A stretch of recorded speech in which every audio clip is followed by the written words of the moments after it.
السلام عليكم ورحمة الله وبركاته. اللهم صل وسلم وبارك عليك يا حبيبي يا رسول الله. عاملين ايه؟ يا رب تكونوا في احسن صحة واحسن حال. النهاردة ان شاء الله هنعمل مع بعض عزومة حلوة جدا سهلة وبسيطة.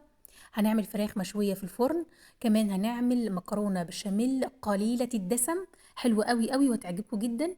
وهنعمل رز بالشعرية وملوخية.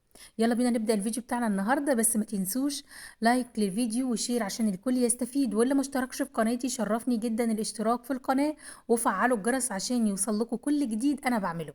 يلا بينا نبتدي ونشوف هنعمل العزومة الحلوة دي ازاي.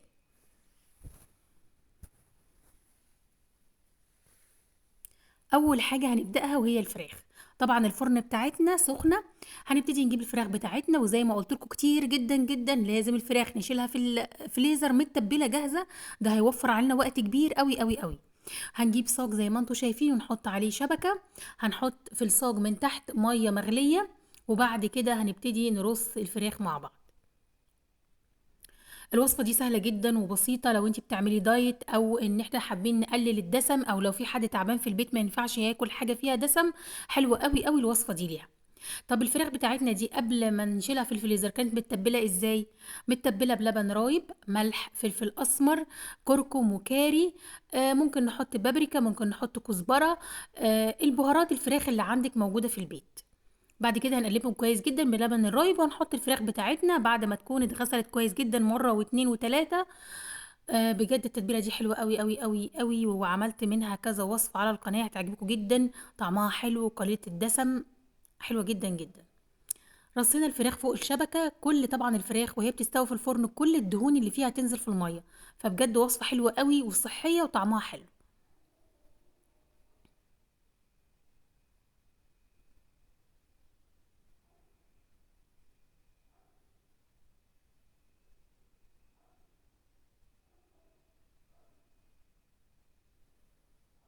موضوع سهل جدا وبسيط، وفكرة ان انتي تحضري حاجتك وتشيليها في الفريزر، وانا اتكلمت في الحاجات دي كتير قوي قوي قوي.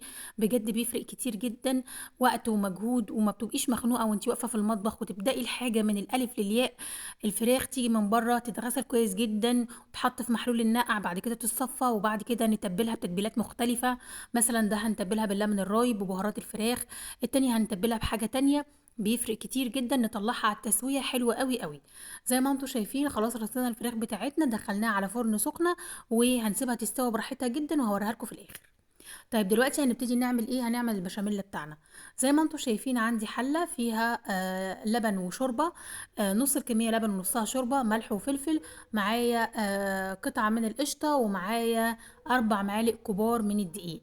حط كل حاجة على بعض وهنقلبهم كويس جدا. وده بشاميل قليل الدسم، لان انا بعمل معاكم البشاميل الاول بحمره في الزبدة وبياخد اللون الحلو، وبعد كده ننزل عليه باللبن واحدة واحدة.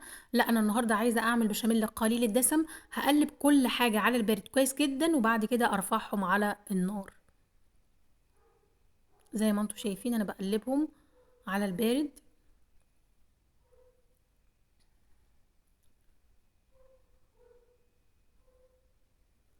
كده وفرنا الزبدة اللي احنا هنحمر بيها الدقيق، وكمان قللنا دسم البشاميل بتاعنا.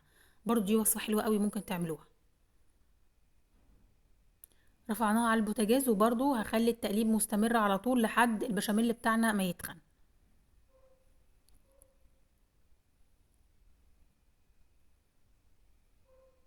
بصوا ده البشاميل بتاعنا، قوامه حلو قوي قوي قوي. طيب انا حابه ان انا اتخنه مثلا شويه، هجيب كوبايه لبن او ميه واحط فيها معلقه دقيق واقلبهم كويس وانزلهم على البشاميل وهو بيغلي تمام. لكن القوام ده حلو جدا جدا، بس انا حبيت اقول لكم برضو عشان لو حابين تتقلوه عن كده شويه. طيب جينا هنا بقى، المكرونه بتاعتنا مسلوقه، معايا حوالي 600 جرام من المكرونه الاقلام مسلوقه ومتصفيه، طبعا كلكم عارفين تصفوها ازاي.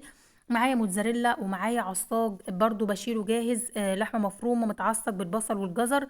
ومعايا البشاميل بتاعي، ومعايا الطاجن البايركس. دايما هاتوا اللحمه المفرومه وعصجوها وشيلوها في علب في الفريزر، بيفرق كتير جدا جدا جدا. في حاجات والله بتفرق معاكوا قوي، وبتفرق في الوقت جدا جدا. بتقفي في المطبخ نص ساعه، انت ممكن تقفي 3 4 ساعات، انت لا بتقفي نص ساعه، ساعه الا ربع بتكوني خلصتي كل حاجه. ف حاولوا ان انتوا تعملوا كده. تجيبوا الفراخ بتاعتكم وتغسلوها كويس، تحطوها في محلول النقع، بعد كده تتبلوها تتبيلات مختلفة وتشيلوها، وتبقوا عارفين ده هيتشوى، ده هيتعمل في الفرن مشوي، ده هيتحط على الفحم، ده هنعمله مثلا ايه، كل حاجة تكونوا عارفين هتعملوها ايه وتشيلوها متبلة. اللحمة بتاعتنا تيجي بنفس النظام، ويمكن الكلام ده انا قلته في قناتي كتير، الترتيب اهم حاجة، مهم جدا الترتيب. لحمة هناخدها نحطها، هنشويها تتبل وتتشوى على اساس انها تتشوى. لحمة مفرومة نجيب مثلا بال2 كيلو او الكيلو ونتبله، ونعصجه ولا ايه ويبرد ونحطه في علب. اطلع العصاج عايزه اعمل جلاش، اطلع العصاج عايزه اعمل مكرونه بشاميل. لا بتفرق كتير، توفير مواعين، توفير وقفة على رجلك. ما تبقيش طول النهار والليل في المطبخ. حلو قوي صراحة، الترتيب من اهم حاجات. جبت المكرونة بتاعتي، حطيت عليها كبشتين بشاميل وشعرة بسيطة من الملح وشعرة بسيطة من الفلفل الأسمر، وقلبتهم كويس جدا على بعض. وهبتدي ان انا انزلهم في البايركس، هنزل نص الكمية بس، والنص التاني اخليه من فوق.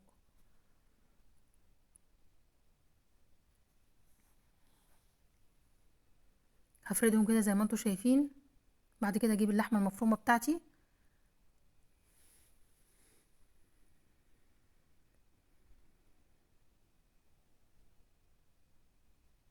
حسيت ان الكمية قليلة شوية فهزود شوية.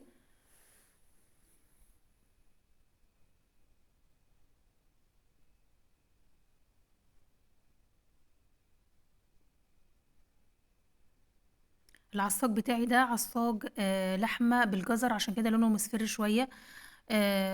حطوا خضار في العصاج، يعني انا بقول الحاجات دي كتير جدا جدا، ابشروه بالمبشرة الناعمة وحطوه في العصاج. الاولاد مش هياخدوا بالهم اصلا ان ده جزر خالص، لكن لو كان مبشور قطع كبيرة هتاخد بالها وممكن الولاد تطلعه. فحاولوا ان احنا مثلا نعصج اللحمه المفرومه المره دي بالجزر، المره الجايه بالكوسه، المره اللي بعدها بالسبانخ، وانا عملت كل ده معاكم على القناه. حاولوا دايما في العصاج تدخلوا نوع خضار. آم، بجد بيبقى مفيد جدا جدا، الولاد ما بتحسش بيه. كمان لو عملنا مثلا مكرونه بشاميل، هنبقى حاطين فيها كل المكونات الغذائيه، حطينا فيها بروتين حيواني اللي هو اللحمه، حطينا فيها النشويات اللي هي المكرونة، حطينا اللبن الكالسيوم. بجد بتبقى وصفة مغذية، عشان كده كنت دايما اقول الوصفة دي ناقصها خضار. فلما بقيت ادخل الخضار في العصاج الوصفة بجد بقت متكاملة. انا على فكرة ممكن اعمل مكرونة بشاميل بس واعمل جنبها بطاطس محمرة، ممكن اعملها وما اعملش اي حاجة جنبها كمان. فلان انا حاسة ان هي وجبة مش محتاجة اي حاجة تاني جنبها، الا بقى لو عندك ضيوف او عندك حد فبتحبي ان انتي تزودي حاجة. لكن انتوا ممكن تعملوها في البيت مكرونه بشاميل بس وجنبها بطاطس محمره زي الفل، طبق سلطه حلو جدا جدا. حطيت نص التاني من المكرونه. هبتدي بقى دلوقتي احط البشاميل.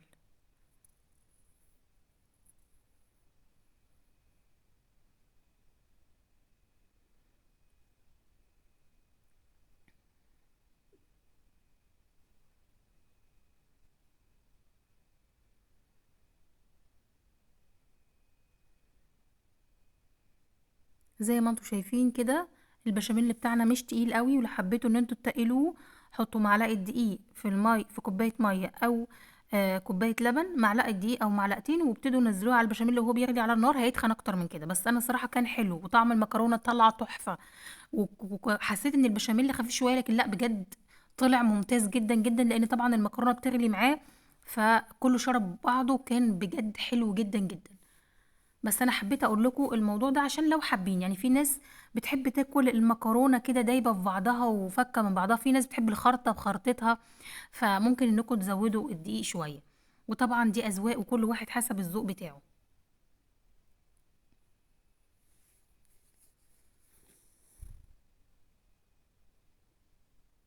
لو اتبقى منكم بشاميل نحطه في علبه ونشيله في الفريزر، مش هيجراله اي حاجه. او نحطه في كيسه بعد ما يبرد برضو نشيله في الفريزر، او نعمل بيه اي حاجه تانية. بعد كده حطينا طبقه الجبنه، فرن بتاعتي تكون سخنه، هي عامه سخنه عشان فيها الفراخ، فهبتدي ادخل جنبها المكرونه.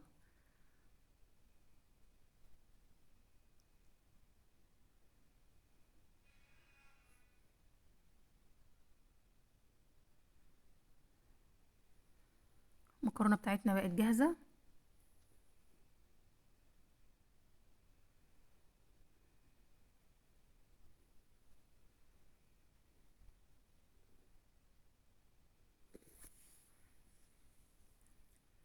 دخلنا المكرونه الفرن والفراخ بتاعتنا ابتدت اهي تلون. بصوا الدهون بتاعتها نزلت في الصاج ازاي. هنا بقى بصوا ابتدت انها تاخد لون، الفراخ برضو ابتدت تاخد لون، والمكرونه خلاص كمان ابتدت انها تاخد لون. حاجه بسيطه واطلعهم هما الاتنين من الفرن. هنا بقى هنعمل الملوخيه. زي ما انتم شايفين حطيت معلقه من السمنه ونزلت التوم بتاعي المفروم شوحته. دي الملوخيه اللي انا بشيلها في الفريزر، بقطفها وبغسلها كويس جدا، بنشفها كويس قوي، بعد كده احطها ورق زي ما انتم شايفين كده وادخلها الفريزر. اطلعها وهي مجمده ما اسيبهاش تفك، واروح ضربها في الكبه زي ما انتم شايفين كده. تحفه تحفه تحفه تحفه، حلوه قوي، ولا تخرطي ولا تبهدلي الرخامه ولا اي حاجه. بعد التوم بتاعنا ما شوحناه كده، نزلنا عليه الشوربه بتاعتنا. طبعا حسب الكميه، ولو انت لسه جديده حطي الشوربه واحده واحده، بس انا طبعا عشان بعمل الحاجات دي على طول فحطيت الشوربه بتاعتي. بعد كده نزلت بالملوخيه اللي انا ضربها في الكبه. بصوا خضره وتحفه وجميله جدا، وهقعد افكها بالسباتيولا يا دوبك تفور، الملوخيه بقت جاهزه.